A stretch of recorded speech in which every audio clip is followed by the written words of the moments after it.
What are some weird historical facts or events that most people don't know about?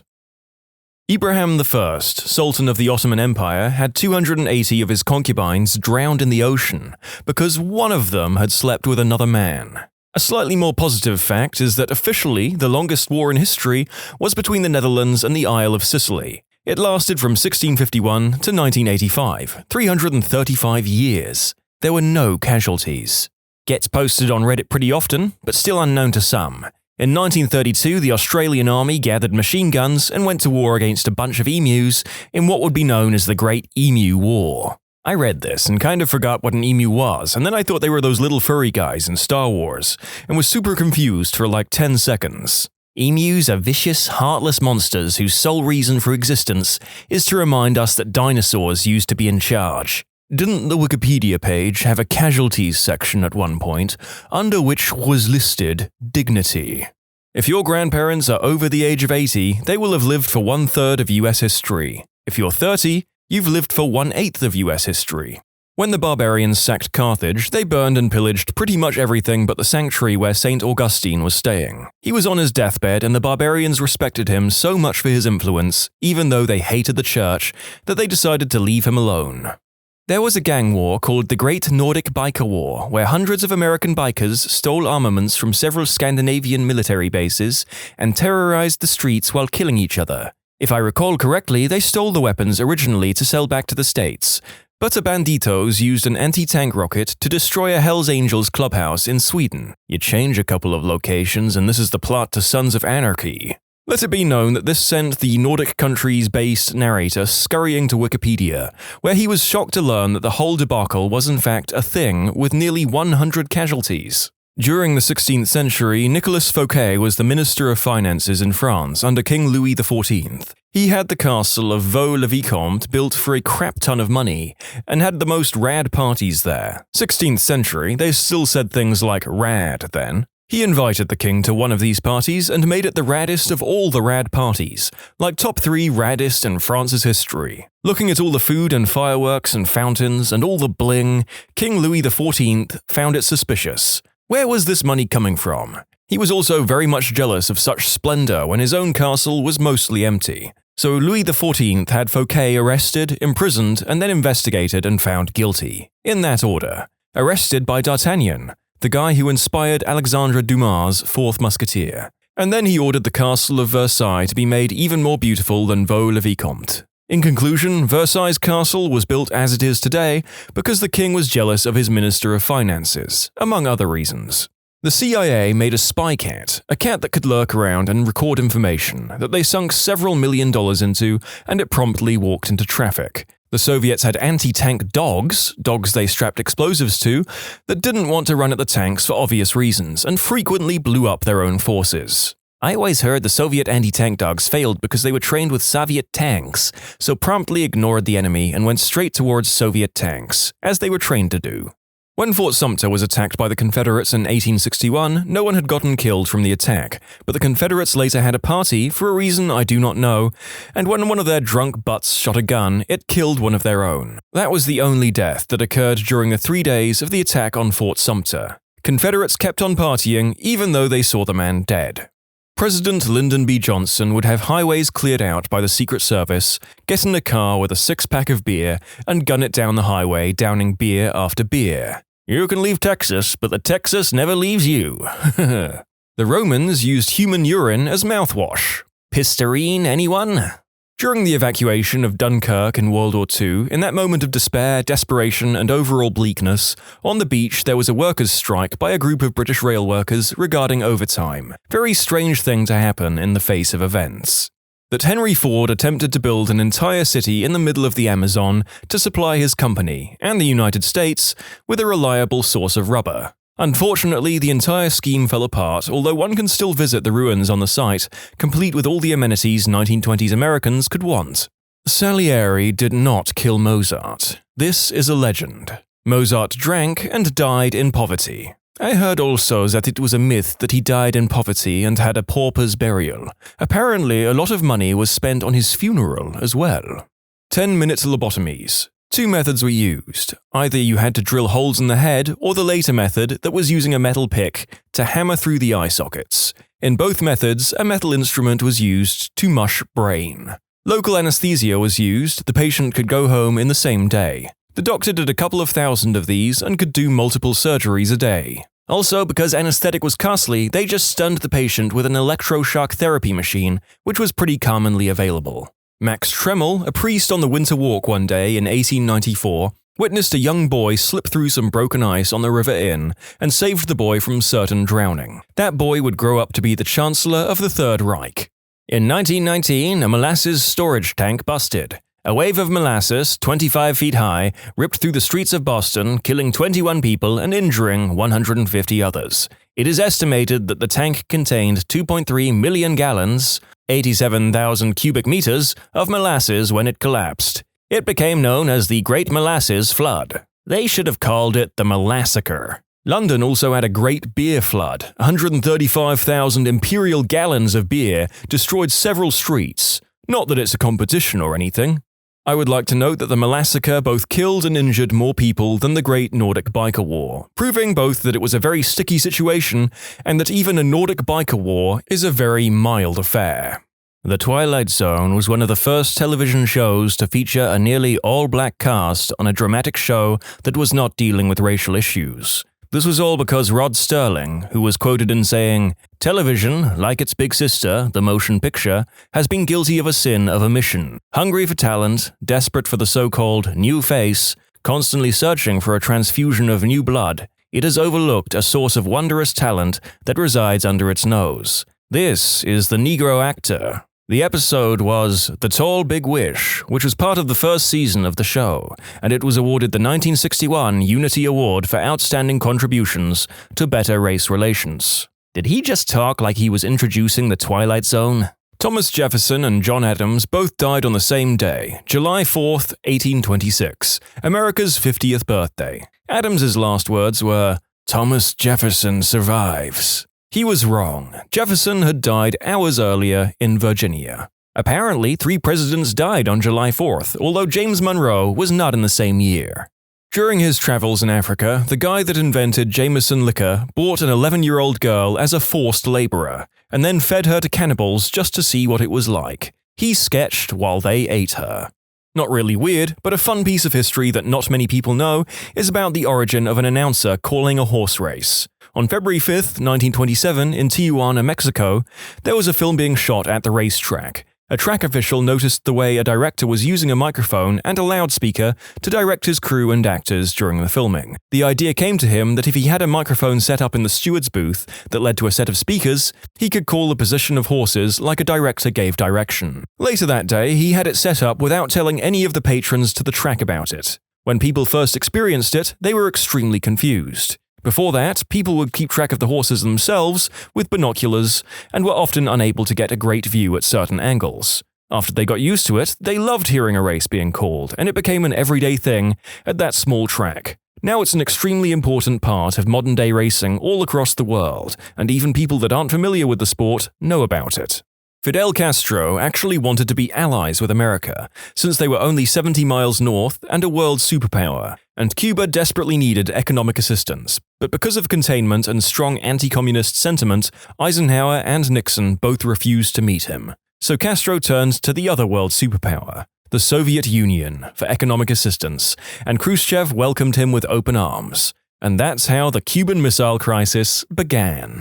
The Roman Senate of the Roman Republic wasn't officially supposed to be a legislative body with authority to pass laws. Officially, it could only recommend legislation to the magistrates, who didn't technically have to obey. However, there was an extremely strong precedent to obey official advice from the Senate, so it almost always was followed during the Republican period. During the Empire, the authority of the Senate was reduced further. It's worth noting, however, that the Senate didn't only issue advice. Outside of legislative issues, they did have other authorities and powers in addition to the immense influence they carried. It's treason, then.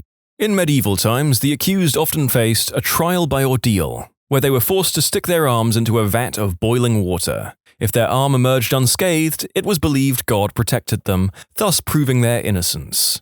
They also had a trial by iron up to the 18th century where you had to hold a red-hot iron bar in your hand and run a specified distance. The hand would then be wrapped up and you would wait a few days. If your hand or skin was corrupted when the bandages came off, then that was God determining your guilt and you were hanged. Simpler times. It's a bit more complicated than that. The hand would be withdrawn and then treated and bandaged. The bandage would be removed a week later. If the wound had turned septic, you were guilty. If not, you weren't. The hand didn't have to be unscathed. That is, after all, what scathing means. This was all managed anyway. The guys in charge of the trial would sometimes allow the water to cool somewhat before the hand was put in. This could probably be managed by payment or if they liked you more than they liked the accuser. Yes, as a history student, it is always worth noting that where things like this that are shocking to our sensibilities come up, they were often much more nuanced and seldom used than factoids like this would have you believe. Most people didn't want to kill their neighbors, especially ones who were very useful to the community.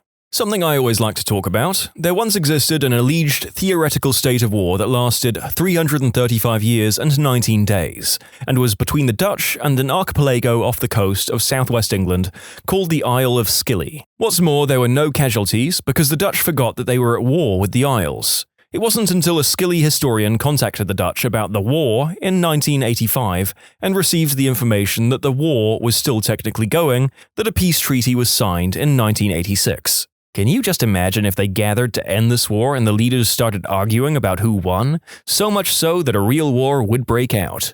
It's common practice to wear the bottom button of a vest or waistcoat undone. Sometimes vests are even cut with the bottom edge curving away so that the button is purely decorative. The reason for this is that Edward VII of England was a chonker. He undid his bottom button for gut comfort, and it turned into the style as courtiers imitated him. Relatedly, the fashion of wearing wigs, which prevailed in European fashion for 150 years, started because the French king got bald and needed one. Hernando de Soto is responsible for the collapse of several North American civilizations and the deaths of untold millions of people. He and his band of men were the first Europeans to make a concerted expedition into what's now the USA. He started in Florida and eventually his men made it to Louisiana, with many detours along the way. De Soto dies along the way, but that's unimportant. What's important is that they brought about 300 pigs with them for food because they breed quickly and can live off almost anything. Unfortunately, they also serve as a host for various diseases that humans are susceptible to. Lots of the pigs escaped, reproduced, destroyed farmland, and spread diseases. By the time the next Europeans came to those areas, the civilizations De Soto and his men saw had utterly collapsed, and the population had catastrophically fallen as well. Similarly, the vast numbers of buffalo and passenger pigeons are thought to be the result of the death of North American native peoples and the collapse of their civilizations, particularly the ability to maintain agricultural systems. That's also thought to be tied to a period of global cooling as an entire continent's worth of people stopped using fire to control plant growth and forests expanded massively, resulting in vast amounts of CO2 being pulled from the atmosphere. Magellan is not the first person to circumnavigate the globe. He never made it. He died in the Philippines. There was a 100-hour war between El Salvador and Honduras in 1969. The war caused the death of about 3,000 people. The war was triggered by a football or soccer game. It has been known as the Football War. Other than the whole football part, this conflict is known for having the last actual dogfights between piston-engined, prop-driven fighters. Honduras had the 4, 5, and 5N variants of the F-4U Corsair, while the Salvadorian Air Force had some beat-up Corsairs and some demilitarized P-51 Mustangs, which they rearmed and set up. One Honduras pilot even had 3 kills during the short conflict. You didn't have to be ethnically Spanish to be a conquistador. There were conquistadors from England and Germany, but the rules to become one involved Hispanicizing your name and converting to Catholicism if you weren't already Catholic. The sound made by the Krakatoa volcanic eruption in 1883 was so loud it ruptured eardrums of the people 40 miles away, traveled around the world 4 times, and was clearly heard 3,000 miles away. That's like you standing in New York and hearing the sound from San Francisco. There's a tribe in Vanuatu that worships Prince Philip as a literal god. There was a TV show on it where they came over to England to meet him and experienced snow for the first time. It was fascinating.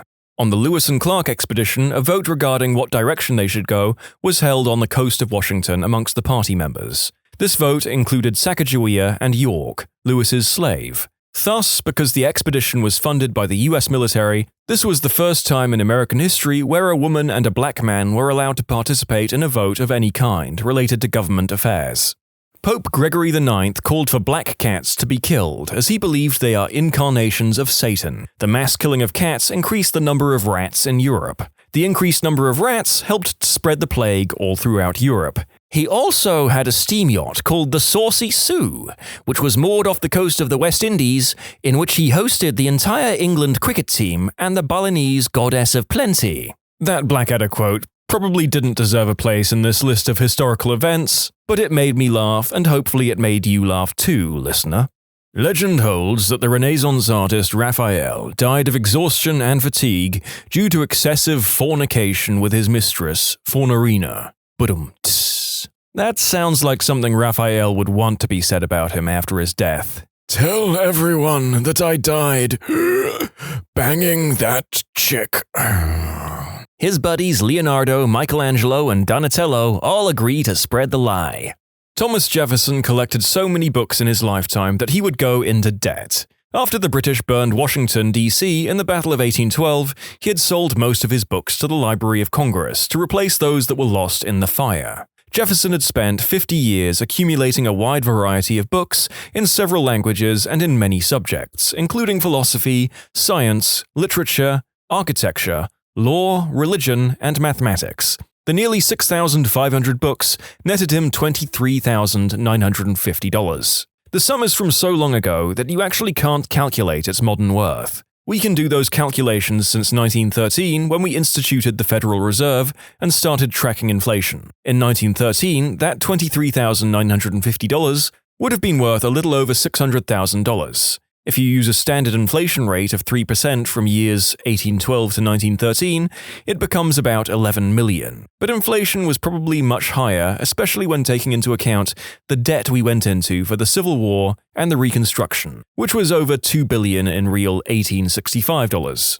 26th President Theodore Roosevelt was an ardent supporter of William Howard Taft. The two were longtime friends, and Taft was Roosevelt's most trusted cabinet member. When Roosevelt's latter term came to a close, he successfully campaigned for Taft's election to the presidency. However, when Taft began enacting many policies that his predecessor found disagreeable, Roosevelt grew sour toward his friend. He vied for the Republican presidential nomination and failed. He then literally marched his supporters out of the Republican Convention Hall and created a new party. Under this party's new banner, Roosevelt split the Republican vote and ensured Taft's defeat. This leads to the story of the attempted assassination of Roosevelt when he was on his way to give a speech. His 90-minute, several pages long speech was folded up in his steel eyeglass case, and the bullet went through the steel and paper, losing enough momentum that it wasn't able to puncture his lungs. Roosevelt felt the shot, but he saw he wasn't bleeding heavily or coughing up blood, so he figured he wasn't in immediate danger and gave the 90-minute speech anyway.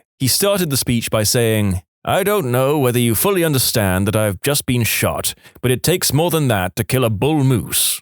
A spiritualist who believed in harnessing orgone energy, as in energy from the human climax, sent Einstein what is fundamentally a nonsense machine for harnessing the energy. Einstein spent an afternoon trying to analyze this thing before sending an apologetic letter explaining that this machine was just nonsense. Albert Einstein could also have been president of Israel when it was formed, but he declined. Gladiators endorsed products like modern-day sports stars do. They also rarely died and had, for the time, incredible healthcare. The costs sunk into a star gladiator were immense. Having them die would be a huge loss. Untrained slaves and animals were a different story, of course. I'd actually like to see a modern gladiatorial renaissance myself. Maybe sans animal cruelty and slavery, of course. Medieval combat sports are sort of getting there. Thomas Jefferson had a ram as a pet. He called it the abominable animal. It was aggressive as heck, and Jefferson usually tied it outside buildings he was in, and it attacked a lot of people just walking by it. It even killed a boy. He only had it killed once it started attacking his other sheep. WTF, Thomas.